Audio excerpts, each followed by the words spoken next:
Barka da zuwa tashar ta kowa TV. Ku danna subscribe da alamar ƙararrawa.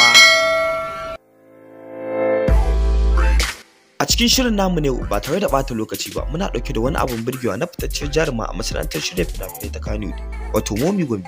Jaruma ta saki fitattun hotunanta.